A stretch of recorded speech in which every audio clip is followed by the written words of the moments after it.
자, 서로 인사합시다. 축복합니다. 인사합시다. 네, 하나님은 우리 교회를 사용하시고 여러분을 축복하여 주실 겁니다. 혹시 이런 경험을 한 적이 있으실까요? 직장 회식 자리에서 있었던 일이 있을 수 있는 일입니다. 다른 사람들은 자신의 성과를 전부 다 자랑을 하는데 나만 할 말이 없어요. 그러니까 왜 없냐면 내가 이룰 성과가 없으니까. 이때 드는 마음이 나는 참 별 볼 일 없는 사람이 아닌가 이런 생각도 들어요. 또 학부모의 모임을 하고 있는데 학부모의 모임 속에서 서로 간에 자식에 대한 얘기, 부모님에 대한 얘기, 직업에 대한 얘기 이런 얘기를 나누는데 괜히 움츠러드는 경우들이 있어요. 또 친구들끼리 모여서 이런저런 얘기를 하는데 야 요즘 뭐하고 지내? 뭐 이렇게 지내? 너 요즘 어떤 직장 다녀? 요즘 나는 요즘 이런 거 좀 자격증을 땄어. 이렇게 서로 간에 스펙을 자랑할 때가 있어요. 이럴 때 서로 자기에게 드는 마음이 뭐냐면 나는 내세울 게 뭐가 있나 하면서 초라해질 때가 있어요. 이때 우리가 드는 생각이 무엇이냐면 나는 왜 이렇게 할 수 있는 게 없을까? 나는 왜 이렇게 별 볼 일 없는 사람인가 하면서 의기소침하게 되는 거죠. 이런 걸 우리는 뭐라 그러냐면 심리학에서 자기 한계라고 얘기를 합니다. 자기 한계라는 것은 무엇을 의미하는 거냐면 나는 이래서 못해요. 나는 이래서 안 돼요. 나는 이래서 이것밖에 안 돼요 하면서 스스로를 자기의 벽 안에 집어넣는 걸 자기 한계라고 생각합니다. 근데 이런 생각들은요 꼭 우리만 한 사람만 누군가 특정한 사람들만 그런 생각을 하는 게 아니라 거의 일반적으로 이런 생각들을 많이 하게 됩니다. 이 자리에 학생들이 있는데요, 학생들은 이렇게 생각을 하는 경우가 있어요. 나는 왜 이렇게 공부를 못할까? 아이고 그럼 공부 잘하는 사람은 한 명밖에 더 있어요? 나머지나 못하지. 예. 나는 왜 이렇게 못생겼을까? 아유 뭐 잘생긴 사람 뭐 한 명밖에 더 있겠어요? 또 걔한테 물어보세요. 자기도 못생겼다 또 그럽니다. 그러면서 나는 왜 공부를 이렇게 못할까? 나는 얼굴은 왜 이 모양일까? 남들은 전부 잘생겼는데 다 이쁜데 남들은 공부 잘하는데 나는 왜 이 모양일까? 하면서 무슨 생각이 드냐면 나는 꼭 쓸모없는 존재같이 느껴지는 거예요. 또 이런 분들도 있죠. 직장생활 아까 직장 얘기도 잠깐 했는데 승진해서 자꾸 밀려요. 그러면 무슨 생각이 드냐면 나는 능력이 없는 게 아닌가 이제 이런 생각이 드는 거죠. 이 자리에 주부들이 있는데 옆집에 있는 철수 엄마 보니까 모든 게 다 잘해요. 근데 나는 바라보면 아침도 잘 안 해주고 아침에 잠만 많아갖고 잠만 자꾸 자고 왜 자냐 그랬더니 체력이 안 돼서 잠만 잔다고. 근데 옆집 엄마 보니까 체력도 안 되는데 또 잘해. 그리고 또 그 사람은 깡인데 난 또 깡도 없어. 이렇게 하면서 무슨 생각이 드냐면 나만 엉망인 것 같아요. 거기다가 아이들을 키우는데 아이들을 바라보면 뭐냐면 엄마 때문에 이 아이가 엄마로서 아빠로서 이 아이들을 바라볼 때 자꾸 부족함을 느껴요. 내가 이 아이를 좀 더 잘 키울 걸, 내가 좀 더 이 아이를 못 키워서 엄마로서 너무 부족하고 아빠로서 부족해서 이런 거 아닌가 하면서 자기 자신에 대해서 쓸모없다고 자꾸 느껴지는 거죠. 부모로서 나는 못났다. 그리고 이 자리에 어르신들이 있는데 여기서 어르신의 기준은 나이가 들어가는 사람은 다 어르신이에요. 그러면 여러분도 어르신이죠. 그러니까 어르신들은 뭐냐면 몸이 점점 약해지는 거죠. 몸도 아프죠. 병도 들었죠. 그러니까 무슨 생각이 드냐면 꼭 내 몸이 짐 같대요. 짐 같아요.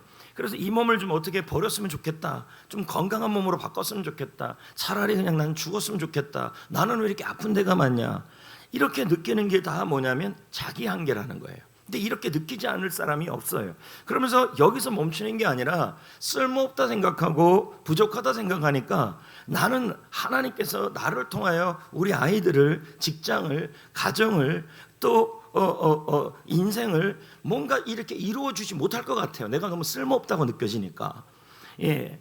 그래서 어떻게 하냐면 사람들 앞에서 자기가 한계가 있다는 걸 자꾸 감춰요. 부족하다는 걸 감추고 그러면서 어떻게 나가면 좀 더 심해지면 이렇게 나가요.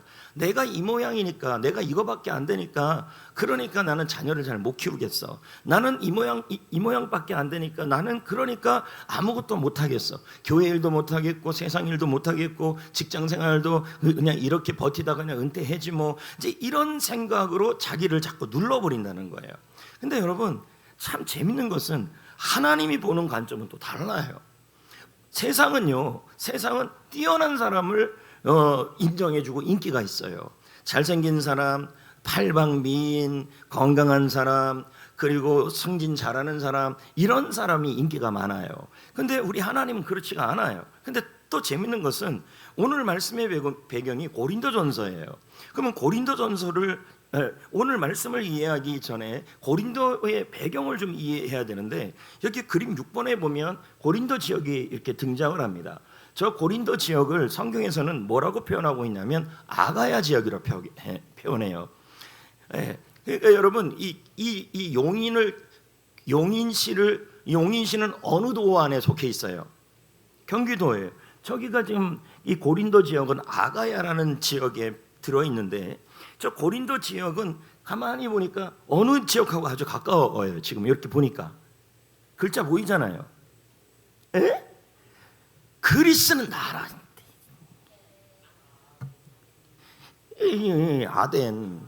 아테네. 그러면 여러분 아테네 하면은 뭐가 유명합니까? 이상한 얘기. 그렇지. 스포츠 유명하겠죠. 그렇죠? 스포츠가 유명하면 올림픽이 열리는 데 아닙니까? 그러면 아테네하고 고린도하고 근처라면 여러분 어떤 사람이 인기가 많을 것 같아요? 운동 잘하는 사람. 지금도 운동 잘하는 사람들이 인기 많죠. 운동 잘하고 건강하고 건장하고 병 없는 사람, 그런 사람이 인기가 많을 거라고요. 고린도에서도 그랬을 거예요. 그리고 이 고린도 지역은 아테네 지역이 저렇게 크듯이 고린도 지역도 당시에는 굉장히 큰 지역이에요. 그런데 여러분, 여기 한번 보는 것처럼 만약에 아덴 근처에 고린도가 있었다면 철학적 영향도 받을까요, 안 받을까요? 받겠죠. 그럼 어떤 사람이 인기가 많을까요? 소크라테스의 제자, 플라톤의 제자, 아리스토텔레스의 제자, 그런 사람들이 인기가 많겠죠. 그렇겠죠. 거기다가 여러분 귀족들이 또 인기가 많겠죠. 그러니까 여러분 당시 고린도 지역 그림을 저렇게 그려놨는데요. 당시 고린도의 문화는 어떤 문화냐면 지혜로운 사람이 존경받고 강한 사람이 뭐하냐면 인기가 많고 귀족 출신의 사람들이 뭐냐면 인정받는 시대가 그 시대가 고린도예요. 그러니까 이런 사람들이 뭐냐면 주로 인정받고 존경받고 인기가 많은 겁니다. 근데 따지고 보면요, 지금 이 시대도 똑같아요. 여러분 지금 이 시대도 잘생긴 사람이 인기가 많아요, 못생긴 사람이 인기가 많아요. 그러니까 똑같은 거예요. 그리고 지금도 운동 잘하는 사람이 좋아요, 운동 못하는 사람이 좋아요. 나는 그래서 인기가 없는 거예요. 그리고 여러분 배 나온 사람이 좋아요, 배 들어간 사람이 좋아요? 배 나온 사람이라고요? 여러분 배 들어간 사람, 식스팩이 좋아요. 그리고 여러분 지금도 어떤 사람이 인기가 좋냐면 좋은 곳에 나오고 좋은 대학에 나오고 학벌이 좋은 사람이 인기가 많아요. 그렇지 않습니까? 그리고 지금도 뭐가 인기가 많습니까? 연봉이 높냐 얼마냐 그런 거 다 따져봐요. 그리고 학생들끼리 엄마 아빠끼리 만나면 뭐합니까? 야, 너 요즘 공부 많이 하지? 이거 물어봐요, 안 물어봐요? 공부 열심히 하냐? 너 몇 등 했냐? 아이들한테 그거 신뢰예요. 묻지 말아요, 아이들한테. 그걸 대답하려는 아이들은 또 얼마나 힘들겠습니까? 다 1등이 아니잖아요. 그러니까 여러분 지금도 고린도 시대하고 유사한 것입니다. 그리고 또 부모님들께 물어보잖아요. 그 집 아이 착실합니까? 그 집 아이 똑바로입니까? 그러면 똑바로 그냥 안 똑바로, 그 기준이 뭐냐는 거죠. 이 기준들이 다 고린도 지역의 기준하고 지금 기준하고 틀릴 게 없습니다. 이게 교회에도 나타나죠. 교회들끼리 이렇게 물어보면, 야, 그 교회 규모가 얼마나 돼? 시설은 어떻게 돼? 성도는 어떻게 돼? 이게 다 뭐냐면 고린도 지역의 문화와 똑같은 겁니다. 여러분, 교회가 크다고 하나님이 사용하고 교회가 작다고 하나님이 안 사용하고 그러진 않아요. 근데 우리는 그 기준으로 지금 보고 있다는 거예요. 이런 상황에서 이런 사람들이 가득한 고린도와, 그리고 이런 사람들이 가득한 고린도 교회, 그리고 고린도 교회 안에 보면 당시 고린도 지역의 인구 구성비를 본다면 여러분 철학자가 10명 중에 몇 명이나 되겠습니까? 여러분 철학자가 많았을까요? 그리고 운동 잘하는 사람이 많았을까요? 그렇죠? 그리고 학벌 좋은 사람이 많았을까요? 그럼 고린도 교회의 대부분의 성도들은 뭘 거예요? 노예가 많았을 것이고, 그리고 병든 자가 많았을 것이고 아마 70% 80%는요 이런 능력 위주의 사람들은 아니었을 거예요. 이런 사람들에게 지금 하나님께서 바울을 통하여 고린도 교회 성도들에게 편지를 쓰게 한 거예요. 그러면서 바울이 하나님의 감동을 받아서 쓰려고 하는 내용을 쓰려고 했더니 이렇게 말한 거예요. 혹시 사람들이 비웃지 않을까요? 그랬더니 하나님이 대답하시기로 뭐라고 대답하시냐면, 써라. 내가 사용하는 방법, 나의 전략은 고린도 지역의 전략과 세상의 전략과 다르다. 나의 전략은 고린도전서 1장 27, 28절이다. 이렇게 말씀하는 거예요. 자, 볼까요? 1장 27, 28절. 여러분, 저도 신학대학 다닐 때 이 말씀 되게 좋아했어요. 왜냐하면 제가 미련하고, 아멘 하지 마요, 미련하고 약하고 멸시받고 그런 사람이라고 생각을 했기 때문이에요. 근데 제가 이러니까 일반적으로 거의 그렇게 생각한다는 거예요. 근데 하나님이 일하시는 방법을 한번 보자는 거예요. 자, 읽어볼까요? 27, 28절. 그러나 시작. 그러나 하나님께서 세상의 미련한 자들을 택하사 지혜 있는 자들을 부끄럽게 하시고 세상의 약한 자들을 택하사 강한 자들을 부끄럽게 하시며 하나님께서 세상의 천한 것들과 멸시받는 것들과 없는 것들을 택하사 있는 것들을 패하게 하시나니. 이렇게 나오고 있는 거예요. 여러분, 이 설교를 들었던 고린도 교회 성도들의 마음이 얼마나 좋았을까요? 하나님이 택하시는 사람이 어떤 사람이냐 봤더니 미련한 사람, 여러분 약한 사람, 그리고 천한 사람, 멸시받는 사람, 없는 사람을 택하셔서 하나님께서 일하시겠다고 말씀하고 있는 거예요. 너무 은혜가 되는 말씀이 되는 겁니다. 왜요? 당시 문화 입장에서 아니 나같이 스펙도 없고 연봉도 없고 승진도 안 되고 직장도 옳게 없고 병들고 천대받고 없는 나 같은 사람을 하나님은 좋아하실까? 이렇게 생각이 들 거라는 거예요. 그런데 하나님께서 미련한 자, 약한 자, 천한 자, 멸시받는 자, 없는 자를 택하시겠다고 말씀하고 있는 겁니다. 그럼 여러분, 미련한 자라는 그 사람은 어떤 사람이냐? 말 그대로 학벌이 떨어지는 사람일 수도 있겠죠. 그러나 더 미련한 사람은 어떤 사람이냐면 남들은 다 아는데 나만 모르는 거예요. 그래서 대화를 하다 보면 그것도 몰라, 그럴 때 있어요, 없어요? 여러분, 우리 MZ들하고 있으면 그런 거 알아요, 몰라요? 사실 여러분, BTS가 몇 명인지 모른다고 그것도 몰라요 이러면 안 돼요. 그럼 내가 한번 물어봅시다. 가수 잼이라고 그룹 있었어요. 80, 90년대에. 그 잼 몇 명입니까? 웃는 분들은 다 알죠, 지금요. 그 10명 넘어요. 잼이라고 있었어요, 잼이라고. 잼 아니고 잼. 웃자고 한 얘기죠. 여러분, 그러니까 뭔 대화를 하다 보면 그것도 몰라 무식하게 이러는 말을 들어본 적이 없어요? 여러분, 이런 사람이 바로 미련한 사람입니다. 예. 그리고 또 어떤 사람이 있냐면 약한 사람이라고 나와요. 약한 사람은 어떤 사람이냐면 쉽게 지쳐요. 그리고 뭐냐면 남들은 다 잘 버티는데 나만 자꾸 버티지 못해요. 물론 여러분, 지병이 있어서 그럴 수도 있고 또 뭐냐면 개인적으로 병이 있을 수 있는데 선천적으로 체력이 약한 사람도 있을 수 있어요. 이런 사람들을 뭐라 그러냐면 약한 사람이라는 거예요. 오늘 여러분, 쉽게 잘 지칩니까? 넘어가고, 세 번째, 천한 사람이 나와요. 천한 사람은 뭐냐면 출신이 비천한 걸 말하는 거죠.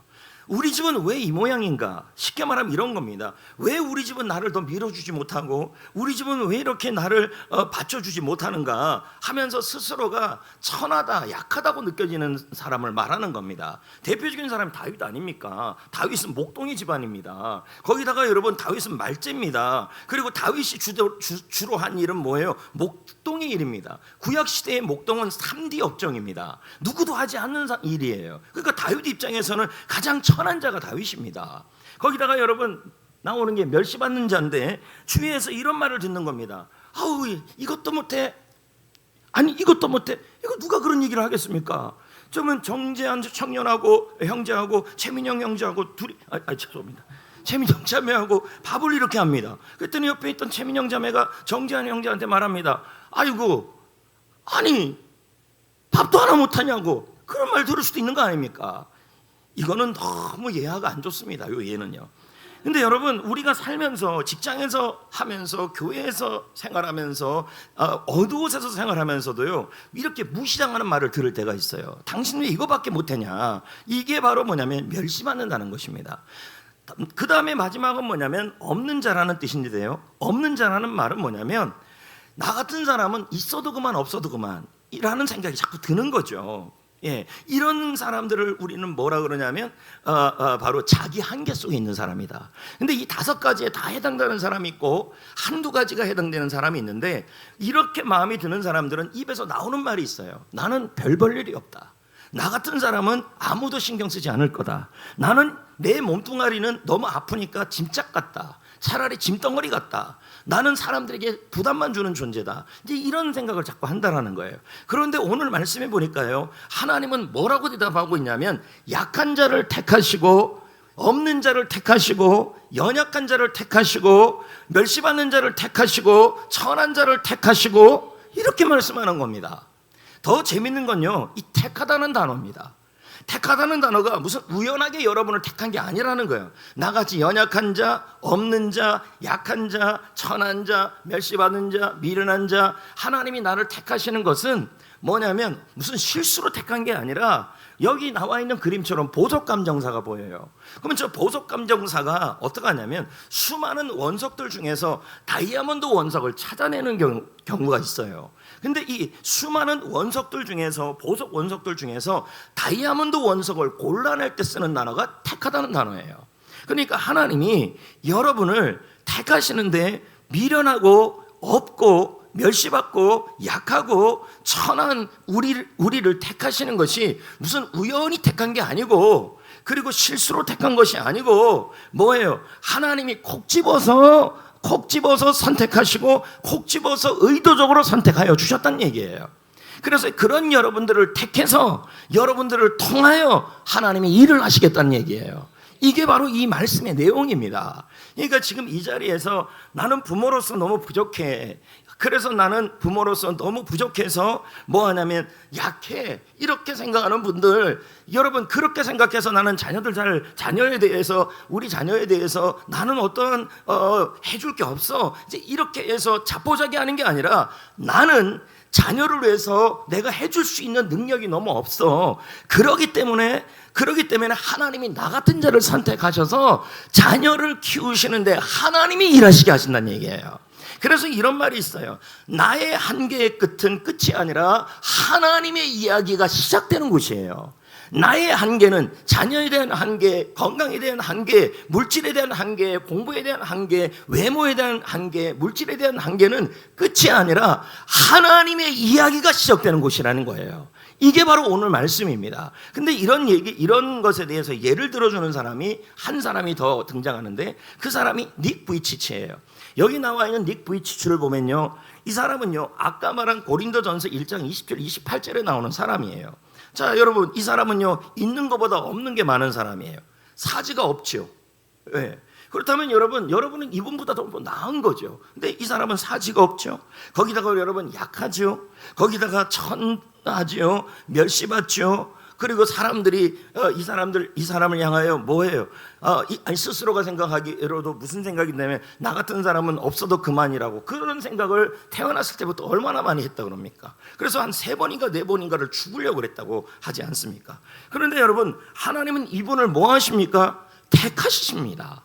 마치 여러분 원석에서 다이아몬드 원석을 찾듯이 이 사람을 선택하시고 이 사람을 택하시고 이 사람을 의도적으로 선택하여 주셔서 뭐 하십니까? 전 세계에서 수많은 사람들에게 희망을 전해주는 사람으로 바꿨습니다.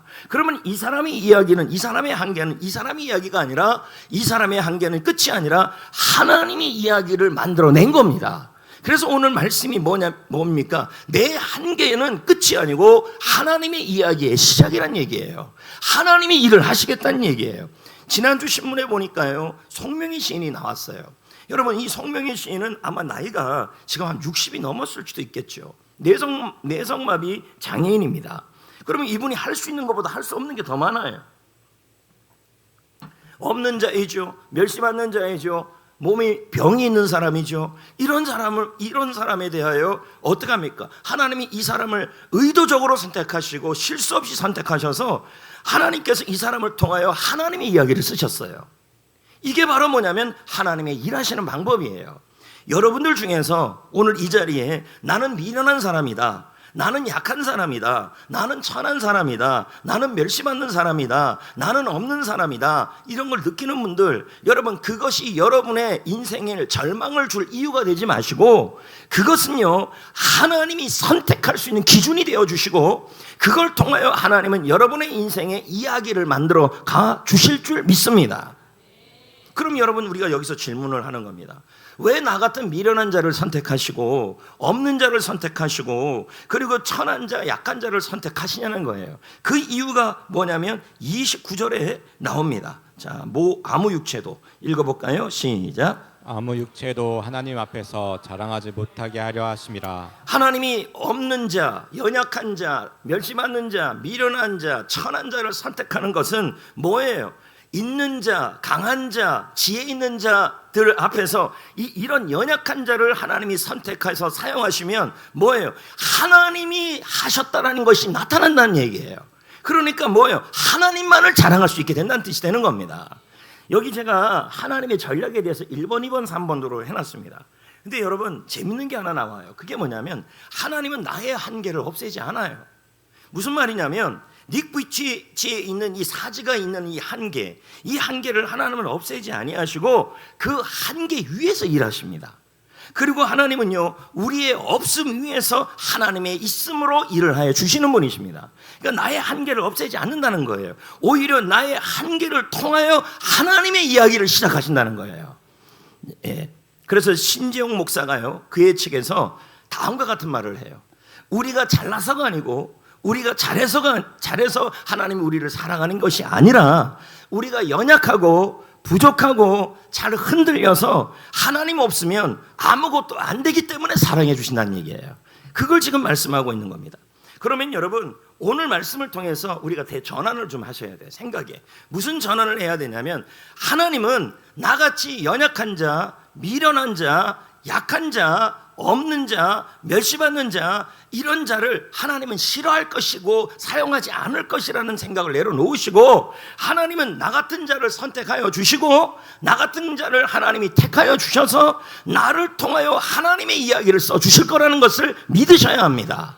그래서 여러분 내 한계는 끝이 아니고 나의 이 한계 때문에 내가 공부를 못하고 건강하지 못하고 그래서 끝이 아니라 나에게 한계가 있기 때문에 하나님의 이야기를 써 가실 거란 얘기예요. 그래서 우리가 이렇게 말할 수가 있죠. 나는 없어요. 그러나 하나님은 있습니다. 그리고요 나는 약해요. 그러나 하나님은 나를 통해 강하게 하십니다. 나는 못해요가 아니라 하나님은 나를 통하여 일하십니다. 이렇게 가는 겁니다. 제가요 한 사람을 소개하려고 그러는데요 이 사람은 누구냐면 골프 황제 최경주 선수입니다. 예전에도 한번 소개했지만 이 최경주 선수는요 2002년에 갑상선에 문제가 생겼어요. 그래갖고 수술을 받았단 말이에요. 수술을 받고 나니까 골프 선수로서의 폼이 다 무너지는 것입니다. 그리고 나니까 뭐냐면 할 수 있는 것보다 할 수 없는 게 많았어요. 과거에 자기가 골프를 그렇게 잘할 때는 뭐가 있었냐면 그래도 내가 실력이 뛰어나서 좀 됐겠지라는 생각이 있었어요. 근데 지금은 자기가 골프를 칠 수 있는 여건도 안 되고 환경도 안 되고 그리고 몸 상태도 그런 상태가 아닌 거예요. 그러니까 오늘 말씀으로 한다면 미련한 자가 된 것이고 연약한 자가 된 것이고 쓸모없는 사람이 돼버린 거예요. 그러니까 최경주 선수 입장에서는 더 이상 어떠한 삶에 대한 희망이 없어진 겁니다. 그럼 이때 판단이 두 가지가 나오는 거예요. 내가 할 수 있는 것보다 할 수 없는 게 너무 많아졌어요. 그러면 이제 뭐냐면 그것 때문에 그것이 이유가 되어서 계속해서 포기하고 있는 사람이 있다는 거예요. 근데 하나님은 뭐라 그러냐면 네가 할 수 있는 것보다 할 수 없는 게 너무 많으니까 이제는 주 없이는 살 수 없다는 뜻이에요. 이제는 하나님이 도와주셔야 된다는 뜻이에요. 이제는 뭐예요? 하나님의 이야기를 쓰셔야 한다는 뜻이에요. 하나님을 자랑해야 된다는 거예요. 근데 최경주 선수가 전자가 아니라 후자를 선택한 거예요. 자 보세요. 똑같은 태양의 빛이 비쳐도요. 여러분 그 빛을 가지고 태양빛을 갖고 초콜릿은 녹아요. 근데 땅은 딱딱해져요. 무슨 말입니까? 똑같은 하나님의 똑같은 상황에서도요, 어떤 사람은 그 상황 때문에 그게 이유가 되어서 이제는 포기하는 사람이 있고, 어떤 사람은 그 이유 때문에 하나님의 이야기를 쓰려고 하는 사람들이 있다는 얘기예요. 근데 최경주 선수는 어떻게 했냐면 자기가 이제는 하나님을 의지해 보겠다는 거예요. 그래갖고 이분이 골프 대회에 들어갔어요. 그래서 골프 대회에 들어갔는데 이제 폼이 많이 무너진 상태인데 연습도 열심히 했지만 예전 같지는 않죠. 근데 이분이 이 골프 대회에 참여하면서 들었던 마음은 뭐냐면 우승하고 싶은 거예요. 근데 내 힘으로 우승하는 게 아니라 하나님의 힘으로 우승하고 싶은 거예요. 그래서 이 사람이 우승하고 싶은데 그만 폼이 무너지는 바람에 공을 쳤는데 연못으로 가버린 거예요. 연못으로 갔는데 연못에 근데 빠져야 되는데 안 빠졌어요. 난 빠진 줄 알았더니 안 빠졌더라고요. 안 빠져가지고 어디 있냐, 연못 앞에 떨어진 거예요. 그래서 그 연못 앞에 떨어졌는데 그걸 공을 쳐가지고, 골프 알아요?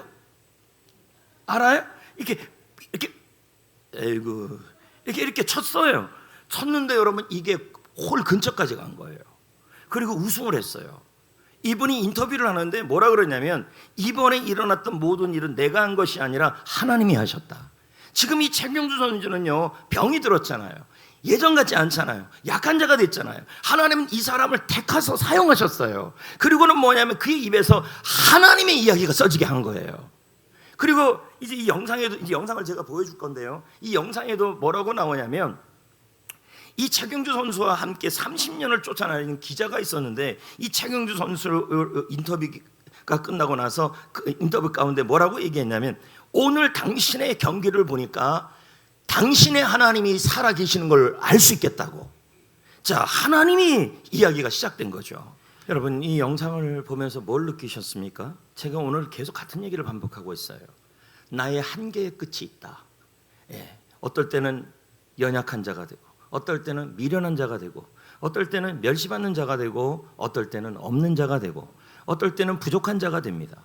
이 선수도 마찬가지죠. 근데 그 한계가 끝이 아니고, 지금 보십시오. 하나님의 이야기가 이루어졌어요. 하나님은 그걸 하기를 원하시는 것입니다. 저는 이런 비유를 참 좋아합니다. 나는 무너진 무대 같다는 생각이 가끔 들어요. 그리고 예수님은 그 무대에 서 계시는 주인공이라는 거죠. 한번 무대를 보자고요. 무대가 있는데 제가 지금 만들어놨지만 삐걱 되는 무대예요. 그게 나 자신이에요. 여러분 자신이에요. 그 무대를 봤더니 이쪽에 금이가 있네. 그 금이 뭐냐 봤더니 과거의 상처예요. 또 중앙에 또 금이가 있네. 봤더니 나의 약점이에요. 또 이쪽에서 봤더니 구멍이 나 있네. 봤더니 내가 그동안 했던 실패와 부족함이에요. 또 이쪽을 아래쪽을 봤더니 거기에는 또 금이가 있어요. 나의 질병과 자격 없음이에요. 또 어떤 쪽으로 봤더니 공부와 실력과 외모가 또 그렇게 나의 무대가 여기저기 많이 무너져 있는 거예요. 근데 그 무대를 우리 입장에서는 너무 감추고 싶은 거예요. 안 드러내고 싶은 거예요. 이 무대에 누가 와서 공연하는 게 너무 싫은 거예요. 내 인생에 이런 무대에서 있는 게 너무 싫은 거예요. 근데 예수님은 뭐라 그러냐면 이 무대를 택하시겠다고 말해요. 이 무대에서 주인공이 되시겠대요. 이 무대에서 일하고 싶으시겠대요. 그래서 이 무대에서 예수님이 주인공이 돼서 공연을 해요. 도저히 말도 안 되는 무대인데 예수님이 여기서 멋진 고영을 만들어내요. 근데 사람들이 말합니다. 어떻게 저런 무대에서 저런 놀라운 공연이 나오고 연기가 나오느냐. 그랬더니 그때 우리는 대답할 수 있는 거예요. 무대는 못났지만 무대 위의 배우 때문에 이 공연이 훌륭했다고. 이게 바로 하나님의 이야기예요. 제가 예를 하나 또 들어볼까요? 어느 날 아주 유명한 가수가 공연을 하려고 무대에 섰어요. 그런데 어머나 마이크가 그만 고장이 나버렸어요. 자, 이러면 어떻게 되냐면 상황이 안 좋아지는 거죠. 거기다가 끝입니까? 무대를 봤더니 이쪽에는 구멍이 나 있고 이쪽에는 뭐가 돼 있냐면 금이가 있고 이쪽에는 아래쪽에는 또 뭐가 있냐면 무대의 그 바닥에 한쪽이 또 구멍이 나 있는 거예요. 거기다 비까지 내려요. 이런 무대예요. 근데 그 가수가 무대 탓을 하지 않아요. 그리고 그 가수가 마이크 탓을 하지 않고 자기의 가창력으로 노래를 다 불러 제꼈어요. 끝나고 나서 말합니다. 이번 공연은 무대 때문이었다. 이번 공연은 음향이 좋아서가 아니다. 이번 공연은 최고였다. 왜냐하면 가수의 가창력이 뛰어났다. 그래서 그 공연의 자리 그리고 그 무대의 자리가 빛나게 된 거예요. 이게 바로 주님이 일하시는 방법이에요. 여러분은 어떻습니까? 지금 여러분의 인생이라는 자신, 그리고 여러분 자신이 무대입니다. 근데 여러분의 무대를 보니까 상처도 있고, 약점도 있고, 부족함도 있고, 약함도 있고, 병듦도 있고, 없음도 있고, 성격도 안 좋고, 거기다가 실패와 자격이 너무 없어요. 이런 무대, 이런 나 자신의 인생의 무대는 너무너무 피하고 싶어요. 근데 하나님이 뭐랍니까? 내가 공연할 무대는 이 무대라고 얘기를 하는 거예요. 이런 무대이기 때문에 리더 못합니다. 이런 무대이기 때문에 엄마 못하겠습니다. 이런 무대이기 때문에 직장 못하겠습니다. 이런 무대이기 때문에 사업 못하겠습니다가 아니라 이런 무대를 택하시고 이 무대에서 하나님이 일을 하여 주시고 이 무대에서 주님이 주인공이 되어 주시겠다는 얘기예요. 그래서 하나님의 이야기를 시작하시겠다는 얘기예요. 내 공연이 내 무대지만 하나님이 공연해서 내가 있는 이 무대를 하나님이 빛내주시겠다는 얘기예요. 그리고 끝나서 하는 말이 뭐냐면 하나님께 영광 돌린다는 말이 나오게 하시겠다는 얘기예요. 아멘. 우리 교회도 한번 보자고요. 시골에 있는 교회죠. 뭐 그렇다고 아주 큰 교회도 아니죠. 그러면 여러분 이렇다면 우리 교회도 허점도 많고 허물도 많죠. 그렇다면 여러분 우리 교회라는 무대가 그렇게 좋은 무대는 아닐 수 있겠죠. 그럼에도 불구하고 하나님은요 시설 좋고 큰 교회를 택해서만 일하시는 것이 아니라 이런 상황에 있는 교회를 택하셔서 하나님이 일하시고 하나님이 주인공이 되시기를 원하시는 거예요. 우리가 할 일은 교회가 이러니까 못한다가 아니고 나의 상황이 이거밖에 안 되니까 못한다가 아니라 내 상황이 한계가 있기 때문에 이제는 하나님께서 이야기를 시작하셔야 합니다라고 얘기를 하셔야 한다는 얘기예요. 이게 주님을 자랑하는 모습이에요. 그래서 리차드 포스트 목사님은 이렇게 말했어요. 우리의 약함은 하나님의 강함을 위한 완벽한 배경이 되고 무대가 된다는 얘기예요. 신재용 목사도 또 이렇게 말합니다. 잘함과 잘함으로 꽉 채워 있다면 하나님이 우리 안에 계실 곳이 없다. 강하신 하나님은 연약함 속에 계신다. 그래서 내 연약함은 하나님께 아름답고 사랑스럽다. 이렇게 표현합니다. 내가 연약할수록 더욱히 여기사. 아멘. 여러분 이런 비유도 있지 않습니까? 이거는 성경의 비유입니다. 고린도후서 4장 말씀에 보면요 우리를 질그릇에 비유합니다. 그 질그릇이니까 뭡니까? 너무 연약하죠. 누가 이 질그릇을 쓰겠습니까?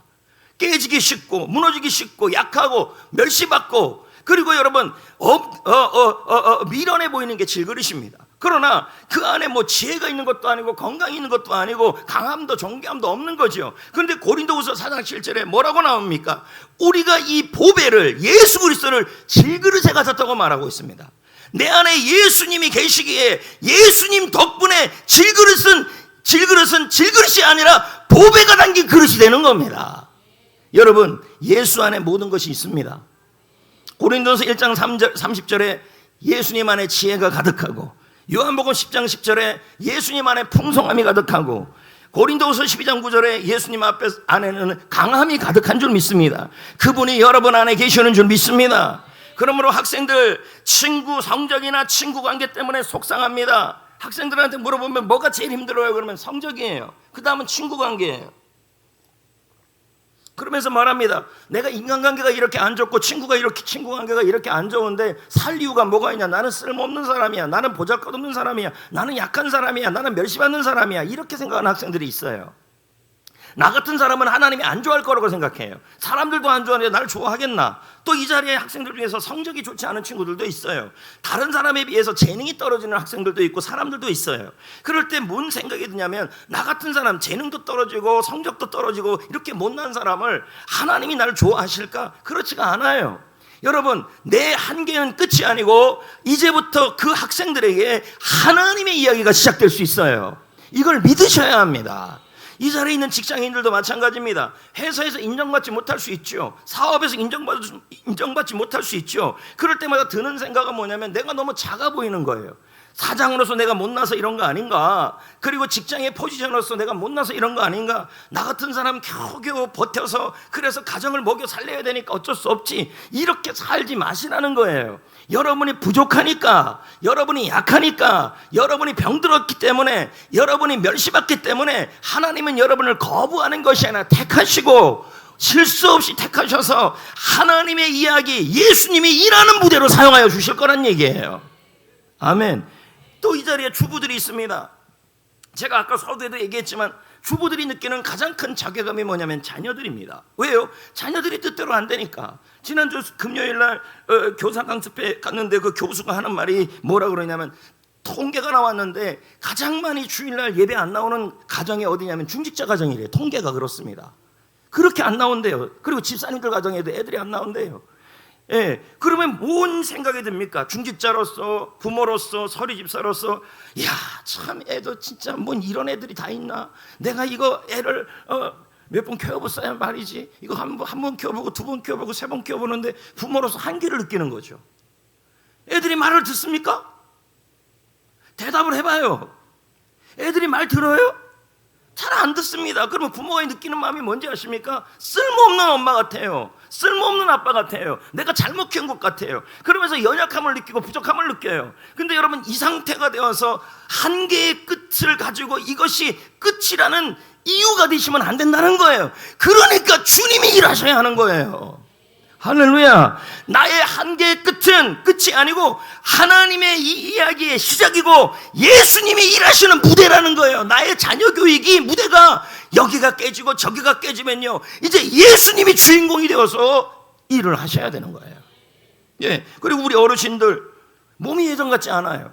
왜? 그러면서 얘기합니다. 이 몸으로 뭘 할까? 아이고, 죽어야지. 왜 빨리 안 죽고 이 몸은 이렇게 살아있나? 아이고 내 몸은 너무 약해. 자, 이러시면 안 된다는 거예요. 하나님은요, 우리가 하루하루 생명을 주고 호흡을 주신 것은 이유가 있는 거예요. 그리고 그런 상황에서도, 병든 상황에서도, 아픈 상황에서도 우리는 뭐 해야 되냐면, 내 한계는 끝이 아니고 내가 이렇게 몸이 아프니까 하나님이 일하시고 예수님이 주인공이 되어서 일하시는 무대가 될 수 있다는 걸 믿어야 합니다. 그러면 어르신들은 뭐 하면 됩니까? 아이들 보면 기도해주고 격려해주고 응원해주고, 그것도 다 일이라는 얘기입니다. 여러분, 성경에 보면요, 우리의 약함과 연약함 때문에 하나님의 일하심이 막히지가 않아요. 예를 들어 볼까요? 기드온이라는 사람이 300명을 데리고 3만 명과 싸워 이겨야 했습니다. 3만 명인지 10만 명인지 모르겠어요. 그런데 여러분 보십시오. 기드온에겐요, 300명은요 전쟁에서 싸울 수 있는 한계입니다. 근데 여러분, 그 한계가 끝이 아니에요. 그 한계를 통해 하나님의 이야기가 시작됐고 하나님이 일하시는 무대가 됐어요. 예를 또 하나 들어볼까요? 보리떡 5개와 물고기 2마리가 있어요. 이거 갖고 5,000명 먹여야 됩니다. 그렇다면 여러분, 한계죠. 그런데 하나님은 어떻게 합니까? 한계가 끝이 아니고 그걸 가지고 하나님이 기적의 재료로 사용하시고 예수님이 그 이야기의 주인공이 되어 주십니다. 주님만 자랑하는 거죠. 모세는 어떻습니까? 이집트의 왕자였는데, 하나님 앞에 이집트의 왕자였는데 여러분, 자격이 없어서 도망자 신세입니다. 멸시받는 사람이죠. 미련한 사람처럼 보이죠. 없는 사람처럼 보이죠. 근데 하나님은 어떡합니까? 여기서 이야기를 끝내지 않아요. 모세 인생은 끝난 것입니다. 완전히 인생 끝난 거예요. 근데 하나님은 뭐예요? 그 인생의 끝을 끝으로 보지 아니하시고 이제부터는 하나님의 이야기를 쓰셨어요. 그 인생에 하나님이 주인공이 되어서 무대에서 하나님이 일하여 주셨다는 얘기예요. 다윗은 어떻습니까? 여러분, 다윗은 아까 제가 목동이라 그랬어요. 목동은 아무도 하지 않은 일이에요. 그리고 막내예요. 그런데 이런 사무엘이 찾아와서 기름을 붓고 왕으로 세울 때 다윗은 누구도 신경 쓰지 않았어요. 근데 하나님이 어떡합니까? 다윗을 콕 집읍습니다. 그리고 다윗을, 미련한 자, 없는 자, 무명한 자인 다윗을 어떻게 해요? 하나님이 택하시고 다윗의 이야기를 하나님이 쓰시기 시작했어요. 그러면 이제 여러분, 이런 일에 가장 비근한 예가 누구냐면 예수님이에요. 여기 그림 18번 그림에도 나와 있지만 예수님은 목수의 아들이에요. 거기다가 여러분, 나사렛 출신이에요. 제가 고고학을 찾아보니까요, 예수님 당시에 나사렛의 인구가 200명이에요. 많지가 않은 거죠. 조그만 마을이에요. 이런 마을에서 태어났는데 뭔 대단한 일이 일어나겠습니까? 없는 자죠. 무명한 자죠. 거기다 학벌이 있습니까? 권력이 있습니까? 근데 여러분, 십자가에서는 어떻게 됐습니까? 버림받았습니다. 멸시받았습니다. 저주받았습니다. 근데 하나님이 어떻게 하셨습니까? 이 예수님을 그 없음의 바닥, 한계의 바닥, 자기 한계의 바닥에서 하나님의 구원을 완성해냈습니다. 이게 주님이 일하시는 방법인 것입니다. 제가 목회를 하면서 깨달은 것도 그겁니다. 처음에 제가 담임 목사가 되어서 설교를 할 때 정말 부족하다, 어떻게 하면 좋겠나, 그런 생각들이 많이 들었습니다. 그럴 때마다 여러분, 제가 그게 한계의 끝이라고 생각해서 설교에 주눅이 들고 열심히 준비를 안 했으면 설교 준비를 못 했겠죠. 그런데 여러분, 이게 한계의 끝이니까 설교 준비하는데 하나님이 도와주셔야 하고, 하나님이 이 설교의 무대가 되어 주셔야 되고, 주인공이 되셔야 되고, 하나님이 역사해 주셔야 합니다라고 의지하고 한 겁니다. 그리고 설교가 끝나면 이런 말이 나오는 겁니다. 이건 주님이 하신 거라고. 이런 고백이 나오게 하시는 겁니다. 여러분, 이제부터 그럼 어떻게 해야 될까요? 여러분들, 나는 약한 자, 미련한 자, 없는 자, 멸시받는 자, 뭐 하나 빠진 것 같은데요. 뭐예요? 하여튼 뭐가 있어요. 그런 게 왔을 때 이것이 이유가 되지 말라고요. 이유가. 가끔 제가 그럽니다. 리더들이나 예비 리더들한테 아유 뭐 좀 해보셔야죠. 그러면 아이고 부족하니까 하나님이 이야기를 쓰시는 거예요. 부족하니까 하나님이 필요한 거예요. 이해가 되시겠습니까? 할 수 있는 게 아니라 주님이 계시니까 할 수 있는 거죠. 부족해서 못하겠습니다. 알아요. 부족한 거 나도 알고 여러분도 알고 주님도 알아요. 주님은 완벽한 자를 쓰는 게 아니라 부족한 자를 택하여 쓰시는 거예요. 그래서 하나님을 자랑하게 만드는 거예요. 그러니까 한계가 왔을 때 넘어지지 말고 하나님을 자랑하셔야 돼요. 하나님 이야기를 써달라고, 하나님이 하셔야 한다고, 그렇게 고백을 하셔야 돼요. 그래서 제가 여기 어디 갔어? 여기 인단에 해놨잖아요. 응? 여러분, 철순에도 있고 영인에도 있잖아요. 인단에가 있어요. 인단에는 뭐냐면 인정하라는 거예요. 나의 한계를 자꾸 감추지 마시고, 나의 무대가 상처도 있고, 나의 무대가 병도 있고, 나의 무대가 부족함도 있고, 멸시받음도 있고, 못함도 있다. 그 자신을, 그 무대를 인정하라고요. 그리고 이 무대를 인정하고, 그리고 이 무대의 주인공은 예수님이라고 뭐예요? 다시 생각하라고요. 다시 보자. 그런 다음에요, 이 무대를 어떻게 해야 돼요? 예수님께 드리셔요. 내어드리세요. 아멘. 이게 바로 뭡니까? 예수님을 자랑하고 하나님을 자랑하는 거예요. 인단에 인정하라. 다시 보자. 내어 맡기자. 무대를 드리라는 얘기예요. 여러분이 보고 여러분의 인생의 무대를 움직이라는 게 아니라, 여러분이 부족하니까, 연약하니까, 없으니까 주님께서 뭐 하시겠다는 거예요? 여러분의 이야기를 쓰시겠다는 얘기예요. 이제 말씀을 마무리 지으려고 그럽니다. 여러분, 우리는 아직까지 이런 질문이 마음에 있을 수 있어요. 첫 번째, 나는 왜 이렇게 부족할까? 나는 쓸모없다. 그래서 나는 못한다. 이렇게 나오시면 안 돼요. 나는 부족하니까, 나는 없으니까, 바로 하나님이, 그 부족함은 하나님이 일하시는 무대이고 하나님의 이야기의 시작이 되는 거예요. 주 없이 살 수 없네. 찬송만 우리가 불러서는 안 됩니다. 여러분 입에 이렇게 나와야 돼요. 내가 아프니까, 내가 부족하니까, 내가 못났으니까, 그래서 하나님이 도와주시면 하나님이 일하실 것입니다. 이렇게 얘기하셔야 돼요. 믿음이 떨어지면 안 돼요. 두 번째는, 이런 나도 하나님께 쓰임받을 수 있을까? 여러분, 오늘 말씀에 뭐라 그랬습니까? 부족한 자, 없는 자를 하나님이 택하셔 사용하신대요. 그리고 마지막은 뭐예요? 나 같은 사람도 소중하게 여겨질 수 있을까? 여러분, 나의 연약함과 나의 한계는 하나님의 영광이 드러나는 무대가 될 겁니다. 여러분, 이제부터 무대 위로 나오십시오. 무대를 내어놓으십시오. 여러분 자신의 부족함과 한계 때문에 힘드십니까? 오늘 이 말씀이 여러분의 마음에 큰 음성이 되시고 위로가 되셔야 합니다. 다시 여러분을 세워주시고 다시 일으켜 주셔서 한계 때문에 움츠러들지 마시고, 한계를 인정하시고, 한계를 다시 생각하시고, 한계를 내어 드리십시오. 여러분, 내 한계는 끝이 아니라 하나님이 이야기의 시작이고, 내 한계는 감추어야 할 부끄러움이 아니라 예수님이 주인공으로 일하실 무대가 되는 겁니다. 이 사실을 믿고 승리하시기를 축복합니다. 예, 찬양 잠깐 불러볼까요? 레마 찬양.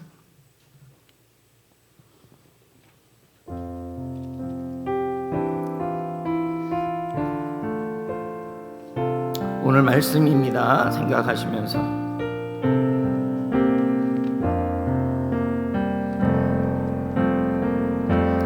약할 때 강함 대신에 나의 보배가 되신 주 나의 모든 것.주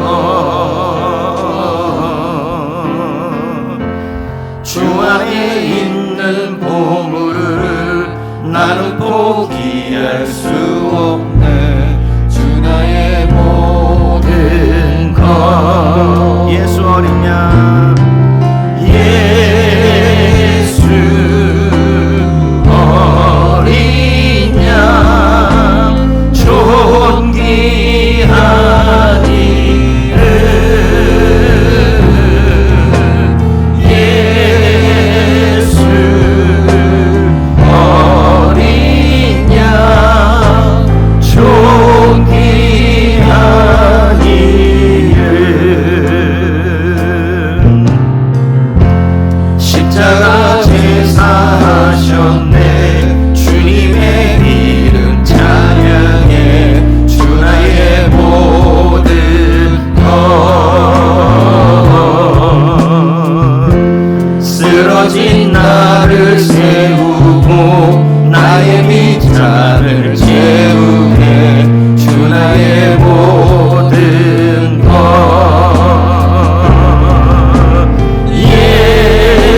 예수 어린 양 존귀한 이름 예수 어린 양 존. 이전 한 번 더 불러야 십자가 제사하셨네. 주님의 이름 찬양해. 십자가 제사하셨네. 주님의 이름 찬양해. 주 나의 모든 것.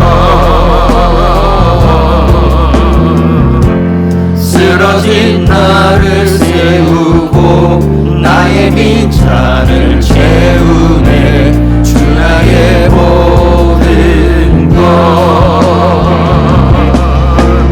예수 어린 양 존귀한 이름 예수 어린 양 존귀한 이름. 두 손을 모으십시오. 제가 여러분 한 주간을 위해 기도하겠습니다.